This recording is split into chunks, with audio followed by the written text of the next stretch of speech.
আজকে আমরা খুব সুন্দর একটা টপিক নিয়ে আলোচনা করব, যেটা খুব কনফিউজিং জায়গা। বিভিন্ন পরীক্ষায় এসে থাকে, সেন্ট্রাল গভর্নমেন্ট হোক, স্টেট গভর্নমেন্ট হোক। সেটা হচ্ছে পঞ্চপ্রয়াগ।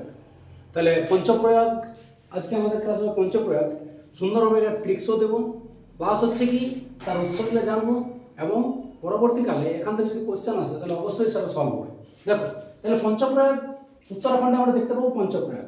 তো পঞ্চপ্রয়াগে কোন নদী কোথায় আসছে, গঙ্গার উৎপত্তি কোথায়, ভাগীরথীর উৎপত্তি কোথায়, গঙ্গা কোনো গ্লেসিয়ার থেকে উৎপত্তি হচ্ছে নাকি হচ্ছে না, সেই জিনিসগুলো আমরা দেখব।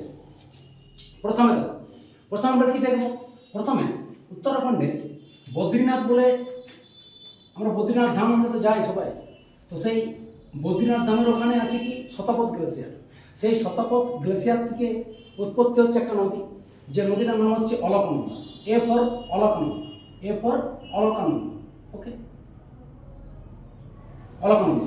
এই অলকানন্দা রিভার শতপথ গ্লেসিয়ার থেকে উৎপত্তি হয়ে পড়ে কি হচ্ছে ধলিগঙ্গার সাথে মিশছে। ডি ফর ধলিগঙ্গার সাথে মিশছে। এরপরে ধলিগঙ্গার কোথায় উৎপত্তি হচ্ছে?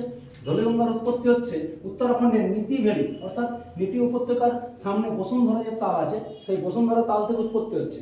এইখানে আছে নন্দাকিনী ন্যাশনাল পার্ক রয়েছে। ওকে, সেই উৎপত্তি হয়ে পড়ে আসছে কোথায়? আসছে আমাদের দেখবো বিষ্ণুপ্রয়াগ। অর্থাৎ প্রথমে আমরা কাকে পাচ্ছি? প্রথমে আমরা পাচ্ছি বিষ্ণুপ্রয়াগ। বিষ্ণুপ্রয়াগে যে দুটির মিলিত রূপ হচ্ছে সেটা হচ্ছে, একটা হচ্ছে অলকনন্দা আর একটা হচ্ছে ধলিগঙ্গা। ধলিগঙ্গা এবং অলকনন্দা মিলিত হচ্ছে কোথায়? সেটা হচ্ছে বিষ্ণুপ্রয়াগ। বিষ্ণুপ্রয়াগে এসে পড়ে নতুন নামকরণ হচ্ছে। নতুন নামকরণ বলতে এই অলকনন্দার নামকরণটা থেকে যাচ্ছে, ধলিগঙ্গার নামকরণ থাকছে না। তাই ধলিগঙ্গা এখানে সমাপ্ত হয়ে যাচ্ছে। বসুন্ধরা তাল থেকে শুরু হচ্ছে, শেষ হচ্ছে কোথায়? বিষ্ণুপ্রয়াগে। ব্যাস, এরপরে অলকনন্দা এলো।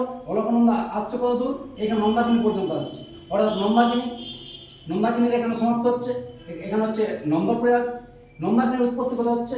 নন্দাকিনীর উৎপত্তি হচ্ছে নন্দঘণ্টি গ্লেসিয়ার, যেটা গাড়োয়াল হিমালয়। দেখো, উত্তরাখণ্ডের হিমালয়টা দুভাগে ভাগ করা হয়েছে, একটা হচ্ছে কুমায়ুন হিমালয়, একটা হচ্ছে গাড়োয়াল হিমালয়। ম্যাক্সিমাম অংশটা হচ্ছে গাড়োয়াল হিমালয়।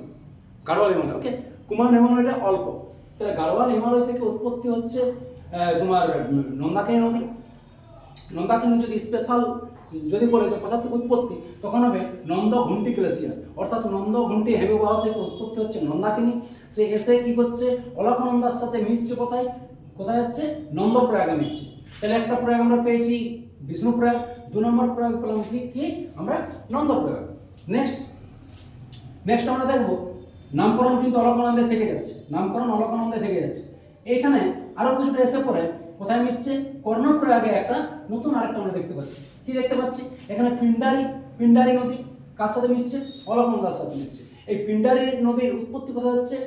উৎপত্তি হচ্ছে কুমায়ুন হিমালয়। এই যে বললাম একটু আগে গাড়োয়াল হিমালয়, আর এটা হচ্ছে কুমায়ুন হিমালয়। তো এই পিন্ডারির উৎপত্তি হচ্ছে কুমায়ুন হিমালয়। কুমায়ুন হিমালয়ের পিন্ডারি হিমবাহ থেকে উৎপত্তি হচ্ছে পিন্ডারি নদী। সেই পিন্ডারি নদী এসে পড়ে কর্ণপ্রয়াগে অলকনন্দার সাথে মিশে যাচ্ছে, এবং কি হচ্ছে? এবং আবার সেই অলকনন্দা নামকরণ করেই সে কিন্তু বাহিত হচ্ছে। এখানে যদি মিশছে কোথায়? সেটা হচ্ছে কর্ণপ্রয়াগ। তাহলে আমরা 3টে জানলাম, বিষ্ণুপ্রয়াগ, নন্দপ্রয়াগ, কর্ণপ্রয়াগ। নেক্সট হচ্ছে মন্দাকিনী নদী কোথা থেকে উৎপত্তি হচ্ছে? এটা হচ্ছে সুমেরু হিমবাহ থেকে। এটা নেপাল হিমালয়ের অংশ। সুমেরু হিমালয় থেকে হিমবাহ থেকে উৎপত্তি হচ্ছে কি? মন্দাকিনী। স্পেশাল বললে কেদারনাথ থেকে, ঠিক? সেখান থেকে উৎপত্তি হয়ে কি হচ্ছে? কোথায় মিশছে? এসে অলকনন্দার সাথে মিট হচ্ছে কোথায়? তোমার রুদ্রপ্রয়াগে। তাহলে রুদ্রপ্রয়াগে যে দুটি নদীর মিলিত রূপ, সেটা হচ্ছে, একটা হচ্ছে অলকনন্দা আর একটা হচ্ছে মন্দাকিনী। চলে এলো। এবারে আবার সেই অলকনন্দা নামকরণে থেকে যাচ্ছে। এই নামকরণটা কিন্তু অলকনন্দায় থাকছে। এই অলকনন্দা নামকরণ করেই চলে আসছে আরো কিছুটা। এসে পরে কি হচ্ছে? এখানে আমরা পাবো দেবপ্রয়াগ। ওকে, দেবপ্রয়াগে কার সাথে মিলিত হচ্ছে? দেবপ্রয়াগে যেটা হচ্ছে সেটা হচ্ছে ভাগীরথীর সাথে মিলিত হচ্ছে। ভাগীরথীর উৎপত্তি কোথায়? ভাগীরথীর উৎপত্তি হচ্ছে গোমুখ হিমবাহ থেকে। গোমুখ হিমবাহ, দেখো গোমুখ হিমবাহ হচ্ছে কি বলবো, এক্সটেনশন পার্ট। ওকে, শেষের পার্টটা আছে গঙ্গোত্রীর, পরে আছে গোমুখ গ্লেসিয়ার। সেই গোমুখ গ্লেসিয়ার, তারপরে গঙ্গোত্রী। এটার অ্যান্সার কি হয়? কখনো গোমুখও হয়, গঙ্গোত্রী হয়। যেমন একটা অপশন থাকবে, হয় গঙ্গোত্রী থাকবে, নয় কি থাকবে? গোমুখ থাকবে। এখান থেকে উৎপত্তি হচ্ছে ভাগীরথী। ভাগীরথী আস্তে আস্তে মাঝখানে আমরা পাবো যে তোমার হাইয়েস্ট ড্যাম সেটা হচ্ছে তেহরি ড্যাম। এখানে হাইড্রো পাওয়ার প্রজেক্টও আছে, তেহরি ড্যাম মাঝখানে আমরা পাবো। সেখান থেকে কি আসছে, সেই তেহরি ড্যাম দিয়ে বেরোচ্ছে, এসে পরে দেবপ্রয়াগে এসে পরে কিন্তু অলকানন্দার সাথে মিশছে। এরপরে যে নামকরণটা হচ্ছে সেটার নাম হচ্ছে, এটা হচ্ছে গঙ্গা। গঙ্গা আমরা দেখতে পাবো ঋষিকেশ, হরিদ্বার এই সমস্ত জায়গা দিয়ে তারপরে গঙ্গার একটা কোর্স আছে। তাহলে আমরা পঞ্চপ্রয়াগে কি কি জানলাম সেটা একটু শর্ট ট্রিক্সে দেখে নিই। প্রথমে হচ্ছে কি, বিষ্ণুপ্রয়াগ, বি ফর বিষ্ণুপ্রয়াগ। বিষ্ণুপ্রয়াগ কে মিশছে, A for Alaknanda, D for Dhauliganga. ঠিক আছে, তাহলে অলকানন্দা এবং ধলিগঙ্গার মিলিত রূপটা হচ্ছে বি, অর্থাৎ BAD bad, BAD bad. Bad শব্দটা মনে থাকবে নিশ্চয়ই, BAD ব্যাড অর্থাৎ কি, বিষ্ণুপ্রয়াগ, অলকানন্দা প্লাস ধলিগঙ্গা। নেক্সট হচ্ছে নান, NAN, নান এটা একটা শব্দ, NAN। তাহলে কি হলো, এটা কি, নন্দপ্রয়াগ। নন্দপ্রয়াগের কি কি পাচ্ছি, অলকানন্দা এবং কি, নন্দাকিনী। তাহলে এই দুটো নদীর মিলিত রূপটা কি বলছি আমরা, বলছি আমরা নন্দপ্রয়াগ। নেক্সট আমরা কি দেখবো, ক্যাপ, KAP, KAP, KAP। তাহলে কি পাচ্ছি, অলকানন্দা আর পিন্ডারি। অলকানন্দা আর পিন্ডারি মিলে কি হচ্ছে, কে তৈরি হচ্ছে, অর্থাৎ কর্ণপ্রয়াগ তৈরি হচ্ছে। তারপরে রাম, RAM, রাম, আশা করি সবার মনে থাকবে রামটা, RAM, রাম। তাহলে কি হচ্ছে, রাম, RAM মানে কি, মানে হচ্ছে রুদ্রপ্রয়াগ।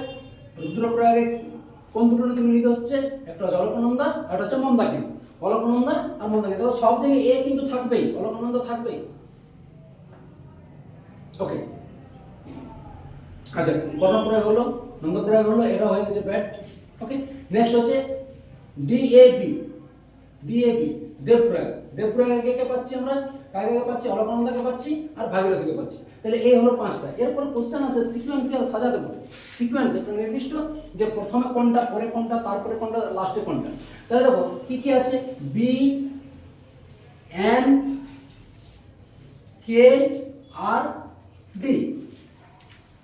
BNKRD। তাহলে মনে রাখতে পারো, মনে রাখতে পারো এভাবে, ব্যাংক রোড মনে রাখতে পারো, bank road. B for Badripur, তোমার Vishnuprayag, B for. N for হচ্ছে Nandprayag, K for Karnaprayag, R for Rudraprayag, আর ডি ফর দেবপ্রয়াগ। ব্যাস, তাহলে ব্যাংক রোড মনে রাখতে পারো, B for Vishnuprayag, Vishnuprayag, N for Nandprayag, K for Karnaprayag, R for Rudraprayag, D for Devprayag. এই হলো পঞ্চপ্রয়াগ। এই ভিডিওটা দেখার পরে আশা করি কারো কোনো রকম আর কনফিউশন থাকবে না, এবং এই পঞ্চপ্রয়াগ থেকে কোশ্চেন এলে অবশ্যই সলভ করতে পারবে। খুব গুরুত্বপূর্ণ একটা টপিক, কেউ মিস করবে না ভিডিওটা দেখতে। চলো।